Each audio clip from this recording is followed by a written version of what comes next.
If one thing is certain about the future of global trade, it's that nothing right now is certain. Canada is a small, open economy that relies heavily on trade. And so, here to help us make sense of what uncertainty over trade deals such as NAFTA and the Trans Pacific Partnership means, we welcome in Washington, D.C., Simon Lester, trade policy analyst with the Cato Institute, and here in studio, Armin Yalnizyan, senior economist with the Canadian Centre for Policy Alternatives. And Armin, we're delighted to welcome you back to our program. Simon, for the first time, lovely to have you on as well.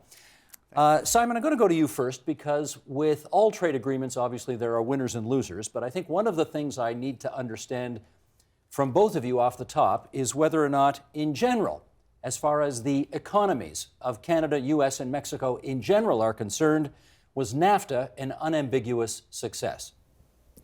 Yeah, I think there were a lot of great benefits to NAFTA in terms of both economics and politics, in particular in Mexico. I mean, in terms of economics, what we saw was the integration of the three economies. What you saw was manufacturers set up production in a much more efficient way than they were able to before. It'll be production of a part in Canada, then shipped to Mexico for assembly, and then shipped to the U.S. for final assembly, and then sale in the U.S., just to give you sort of one example of how it works. And the benefit to that is to consumers in all three countries who get lower priced products and more choices. We also got a lot of political stability and improved relations, in particular between Mexico and the U.S. So I think overall, the North American economy and North American politics and security were greatly improved by the integration process that NAFTA helped bring about. Armin, how about from your perch? Well, from my vantage point, I don't think that economics was enough to stabilize politics, witness what we've seen in the last 10 days. And so consequently, I think the integration that Simon is talking about happened for a handful of manufacturers. But in some cases, the continental restructuring of manufacturing activity actually pitted people that did the same job as the work went to cheaper and cheaper jurisdictions, whether it went from Canada to the southern U.S. States where wages were lower, or from the U.S. states to Mexico. And whereas the supply chains that were developed with China did lift a lot of people out of poverty, we didn't see that same massive growth in the middle class in Mexico. In fact, wages have been stagnant there, even though we've had 23 years of NAFTA, and we haven't seen that same kind of sustained growth in wages. And while Simon is correct that prices have gone down, if you're losing your job, it doesn't matter how cheap something gets, fewer things are within your reach. Simon, let's just follow up on that, because I'm going to infer from Armin's answer there that one of the things she might have been talking about is the building of cars, which we've done a lot of, obviously, in Canada and the United States, thanks to the Auto Pact over the last 50 years. And certainly there were a lot of auto manufacturing jobs that went to Mexico. Is she right that, in effect, the cars still got built in North America, but they got built less in Canada and less in the United States and a lot more in Mexico, and for cheaper? I think that's right, but I think when you analyze the effect of a trade agreement, you have to look at the overall economy, and what you're going to see when you increase trade is specialization. And so you're going to see things like, in the auto industry, there's a shift of production, maybe to Mexico or to the south of the United States. But then in the agriculture sector, there's going to be increased production in parts of the U.S. or maybe not parts of Canada. I don't know if agriculture increased there. I don't know enough about the Canadian economy. I apologize. But increased production of other things. So what you have to do is you have to look at the whole picture. And you look at the improvements to various sectors of the economy in each country, and look at the benefits to consumers. Now, the problem is we can't show you the counterfactual. I can't show you a car that was made today but without NAFTA and to show you how much more it would cost. And I think if I could show you that, but of course it doesn't exist, I could show you that and you could say you pay this much more for the car. I think people would understand the benefits of NAFTA better, but it's just, we can't demonstrate that. You can easily show, this factory shut down, but it's much harder to show the benefit. And that's the difficulty, I think, free trade supporters like myself have in showing the benefits, is we can't show that counterfactual. Is that a fair point? Well, sure, and that's what Mr. Trump is making hay out of, is that he's going to bring the jobs back, but the flip side of that story is he's not telling you how much more things are going to cost when the jobs come back, if they do come back.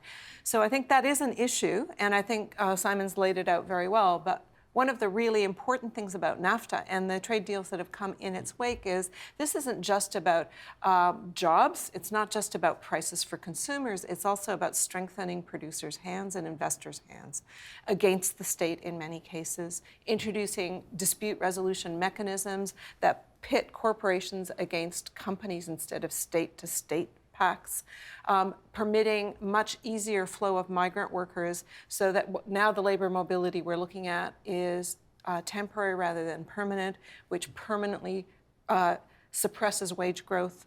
And things like copyright and patent protections, which means that in the period we've had NAFTA, our copyright protections have been extended. And so, for example, if TPP or CETA or any of these other things come through, and those copyright protections get extended again, the very thing that Simon's been talking about, which is that trade is good for reducing prices, gets completely flipped on its head, because by protecting the intellectual property of the company, we're going to raise the costs of things like prescription drugs. So trade deals can work both ways. They can raise costs or lower costs. I get that, but I just want, I infer from Simon's comments that he's basically a yes on NAFTA, that overall it was a success. I'm inferring from your comments that you think basically no, NAFTA didn't. Are you being that categorical about it, or am I reading too much into it? Well, I think the important thing about trade is to what degree does it actually lift people up? By either improving their purchasing power, actually bringing better labor standards, like you're exporting the first world rather than importing the third world into the way your economy works, and maintaining a level playing field between the bosses and the workers. And on all of those fronts, trade deals have not delivered. But we are calling something a trade deal that is much more about further and further defining and codifying corporate bills of rights, which have not, and workers and the environment have not kept pace on that front. So that has been part of how this tilting of the playing field has occurred. So whereas the trade part of it, yeah, I can't disagree that we get cheaper stuff, but on the other hand, we have wage suppression and in manufacturing, and are losing good-paying jobs. So to the extent that we're not talking about the specialization Simon was talking about, but we're talking about substitution, we're just substituting cheaper and cheaper workers, I'm not sure that it pays off, because as I said at the top, if it's cheaper, that's cool, but if you don't have a job, it doesn't matter. I do want to play a piece of tape here, and that is from Jim Stanford, who you well remember as the former economist with the Canadian Auto Workers Union, who bugged out for Australia some time ago. And I asked him this question when he was sitting in that chair not too long ago. And let's play his answer, and then we'll come back and chat from there. Sheldon, roll it if you would. Can you recall an incident where you look at it now with the benefit of hindsight and say, I really got that one wrong? Oh, geez, I thought you were going to ask me well, the ones I got right. That's too easy. What's the one where you said, boy, I just blew that one? Wow, okay. Well, I'll tell you this. We've been debating free trade agreements in a big way for that entire period. And I think that our position about being critical about the nature of free trade agreements and the sort of the pigeonhole they were putting us in as a country, as a resource supplier, is still valid. But I will say that I underestimated, particularly in the Canada-US case, the extent to which the trade agreements would allow some of our high-tech, high-value exporters to get some good market share in the U.S. So some of our high-value industries clearly did benefit from free trade with the U.S. anyways.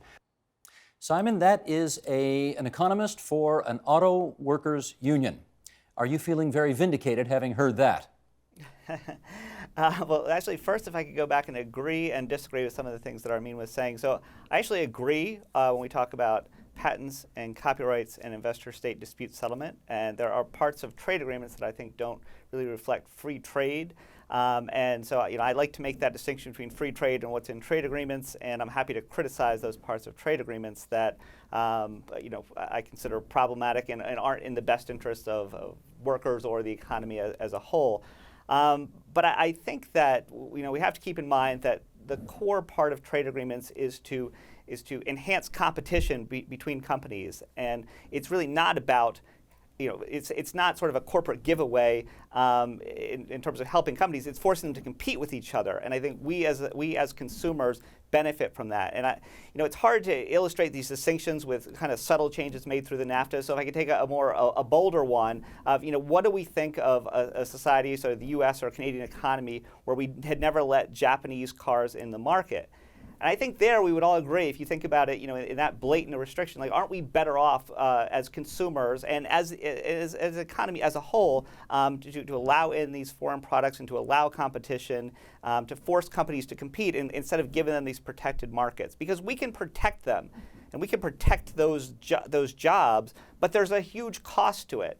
And I think on the whole, I feel like if you can illustrate it properly, maybe my Japanese car example works, maybe it doesn't. If you can illustrate it properly, I think we can see the benefits of forcing companies to compete and letting consumers benefit.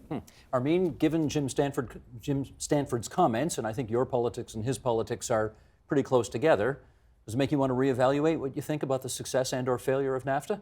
I found it really interesting that Jim pointed out the trade between United States and Canada in particular, where we really do have a lot of similarities, which means that you're not running a race to the bottom, even if you're competing with lower wage Americans.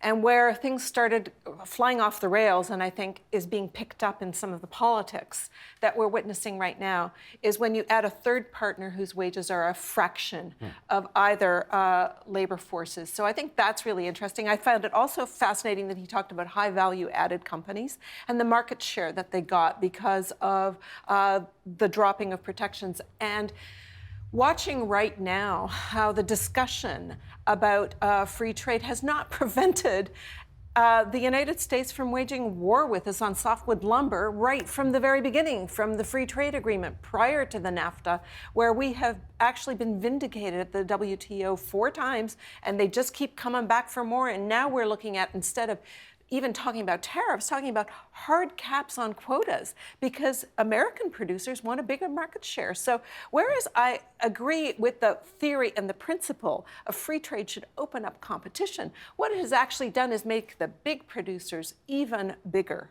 and squeezed out the smaller players. And in the case of where trade agreements are going, we're looking in Canada at getting rid of supply management, which will wipe out thousands of small We're not players. really looking at that. We're not really looking very hard at that. Some people have written some op-eds about it, but yes, no one in this government's going to get rid of it. Harper didn't get rid of it. That's true, but both CETA and TPP were negotiated with that on the table. So producers being knocked off is not a small reality, and even things like retail, like the grocery wars in Ontario, right? The small retailers are having a heck of a time keeping up with the price competition that Simon points out quite rightly for consumers is a great thing, but you can have only sustained price wars for so long unless you're a very big player, which knocks a lot of players out of the sphere. Sure. Simon, you're in Washington, so we need to get a better understanding of some of the politics in Washington right now. A better understanding on this side of the border anyway. How did we get to a situation where both a Republican president and the Democratic members of the House of Representatives and the Senate all seem to be in favor of more restrictive trade, all seem to be in favor of more tariffs, non-tariff barriers? What in heaven's name has happened, please? Well, I think there's a simple one-word answer, and that's Trump. I mean, he's a very unique candidate, personality, politician in many ways, and I think if you look across the board at issue after issue, he's saying things that other people haven't said in ways they haven't said it before. Now, I mean, a lot of this is actually, there's a lot of continuity over the last 20 years. Pat Buchanan here in the U.S., Ross Perot, we're all complaining about the same things. But Trump's personality was able to drive it further and, to win him the White House. So a lot of what we're seeing is just this unique personality. And I think one thing we have to keep in mind is his rhetoric has been off the charts in terms of economic nationalism. When I listened to his inauguration speech, I just thought this is going to be the end of free trade as we know it. We're going to go in this protectionist direction further than we've ever seen.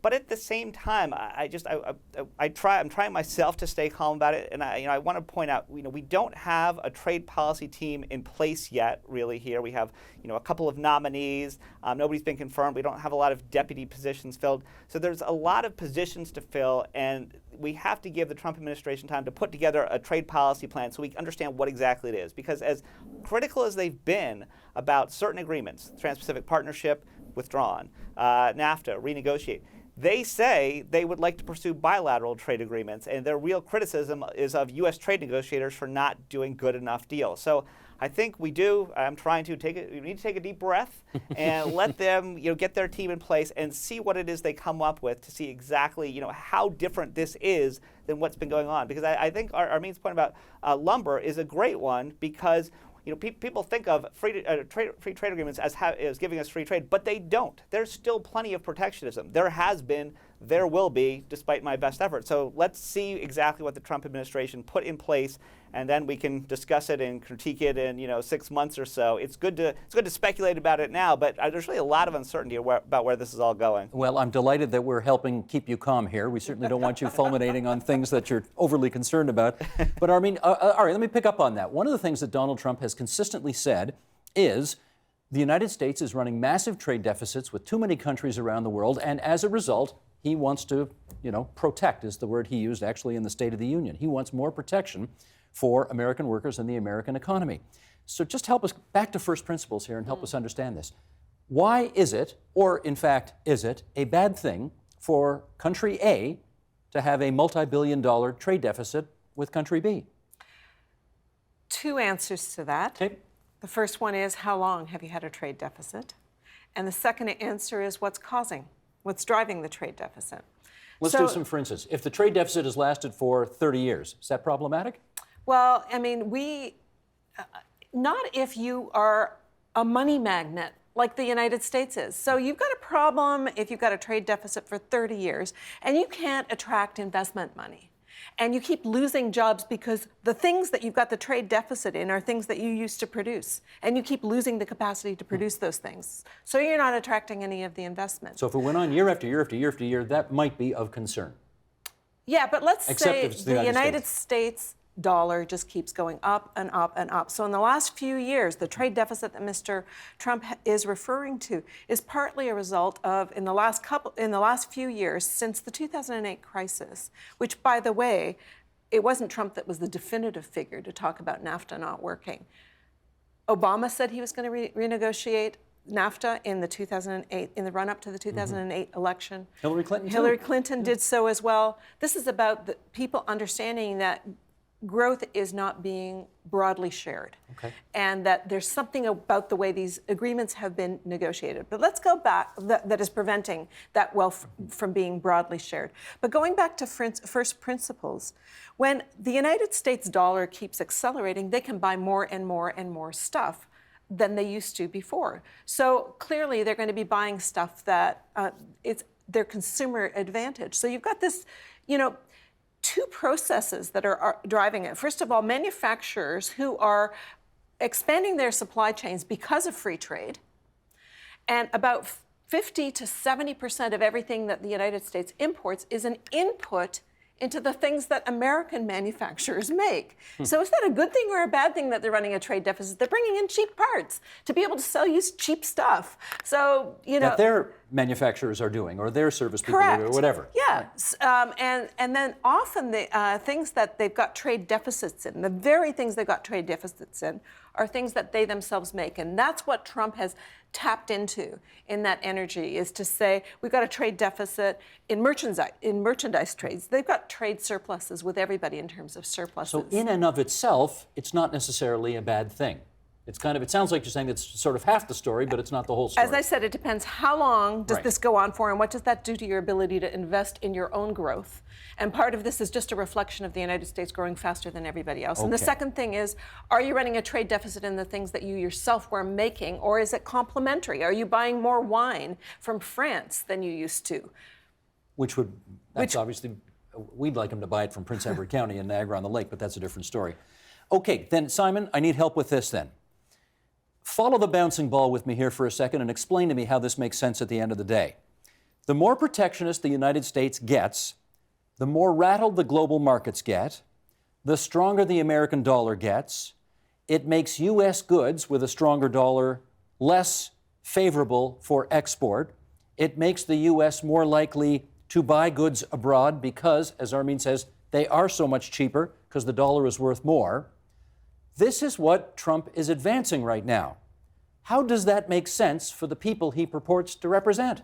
Right, it doesn't, and I think you've identified a great flaw here in the approach. And we've already seen the Mexican peso falling in value, and you think, well, isn't that the exact opposite of what he would want? So I think these protectionist threats are certainly going to backfire if they are put into place. If I could pick up on the trade deficit point, just to maybe support what Armin was saying and even go further, is that here in the U.S. we've had a trade deficit for over 40 years, and what we've seen over that time is in economic booms the trade deficit gets higher as we have more to spend and we spend it on imports, and in economic recessions the trade deficit falls. Now personally, I'll take the economic boom and the higher trade deficit, and I'm not that concerned about just the trade deficit number. I think you have to look at the broader economy. I think there's definitely just this overhyped fear about trade deficits. I wonder sometimes if people think a trade deficit is like a budget deficit in the sense that it's money we owe to another country, and it's just not. Right on. When we are buying more products from abroad,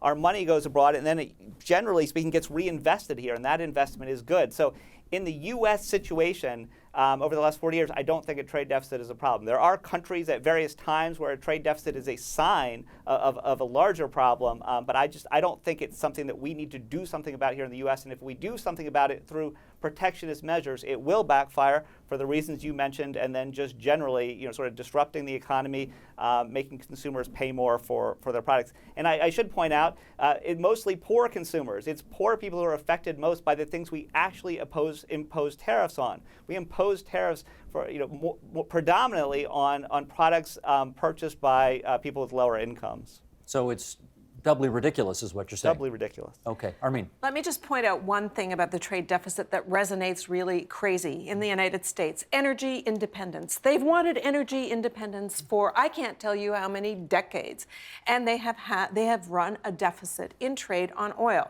So they get more, they're buying more oil from Mexico, they're buying more oil from Canada, and they've been going crazy trying to figure out ways of fracking enough oil so they don't have to buy from anybody. They're getting closer to that. They view kind of Canada as their 51st state when it comes to energy independence. But that's really something where having it, again, I'm going back to my point about what is your trade deficit in? Is it in complementary goods, or is it in stuff that you're already making? And are you losing jobs because of it, or are you gaining jobs because of it? So trade deficits can work in lots of different ways, and it depends on the product we're talking about or the range of products we're talking about. Simon, I'm down to my last minute, so let me put this to you. Do you think Americans, if Trump's policies play out to their logical extension, as we have just described, do you think Americans are therefore prepared to spend more money on the stuff that they buy?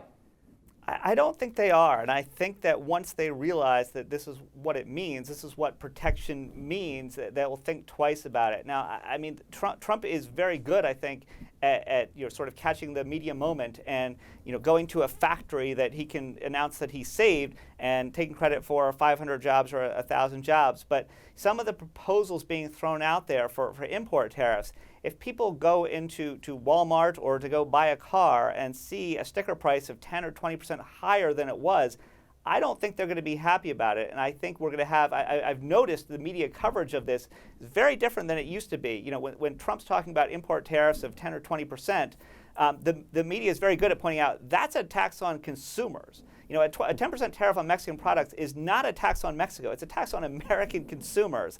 And I do think Americans love their low prices. I know I do. And I think they will notice. I'm hopeful they'll notice and kind of react negatively and say, maybe this isn't what we wanted. Armin? Well, I think you're right, Simon, so long as the issue at question here is not about work. Because this was all supposed to be about jobs, and that's what politicians campaign on everywhere is work. So the distinction is going to be between older people that don't want to spend more and young people that need a job. And how Trump threads that needle will be fascinating in the coming months. This is one of those nights when this program was truly amazing. We have found the sweet spots between the Cato Institute and the Canadian Centre for Policy Alternatives. My head's about to explode. Okay, Simon Lester in Washington, Armin Yalnizyan here in Toronto. Good of both of you to join us on TVO tonight. Thanks so much. Thank you. Thanks for having me. Help TVO create a better world through the power of learning. Visit TVO.org and make a tax-deductible donation today.